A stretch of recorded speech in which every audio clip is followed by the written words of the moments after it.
আসসালামু আলাইকুম, আপনাদের সবাইকে বিদ্যাঘর.com এ স্বাগত। আমরা এই চ্যানেলে নানা বিষয় নিয়ে আলোচনা করব। তো আজকে আমরা গণিতের খুব গুরুত্বপূর্ণ একটি টপিকস নিয়ে আলোচনা করছি। আজকে আলোচনার বিষয় হলো শতকরা। শতকরা সম্পর্কে অনেক ভালো করে ধারণা নিলে আমরা আরো দুটি টপিক সম্পর্কে খুব ভালোভাবে জানতে পারবো। একটি হচ্ছে অনুপাত এবং আরেকটি হচ্ছে ভগ্নাংশ। আমরা একটু পরে ভগ্নাংশ এবং অনুপাত সম্পর্কে জানবো। তো প্রথমে আমি শতকরা বলে নিচ্ছি। শতকরা বললে প্রথমে আমাদের মাথায় আসে পার্সেন্টেজটা, অর্থাৎ এই পার্সেন্টেজ মানেই হলো সকল হিসাব হবে একশোতে। পার্সেন্টেজ মানে একশোতে হিসাব হবে।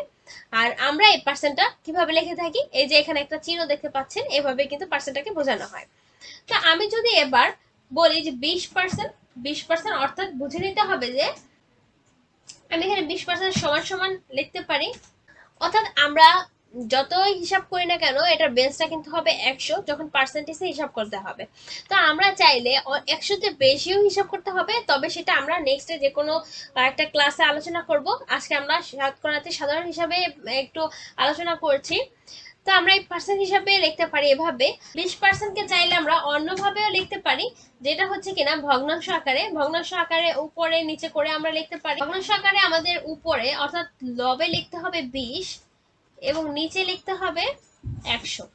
এই তো হয়ে গেল আমাদের ভগ্নাংশ আকারে লেখা। এই 20% আর উপরে লবে 20 এবং হরে থাকবে 100, একই কথা।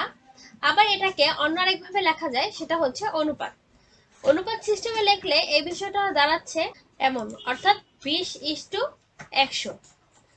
আর এখানে 20% লেখা বা 20/100 লেখা বা 20:100 লেখা একই সমান কথা।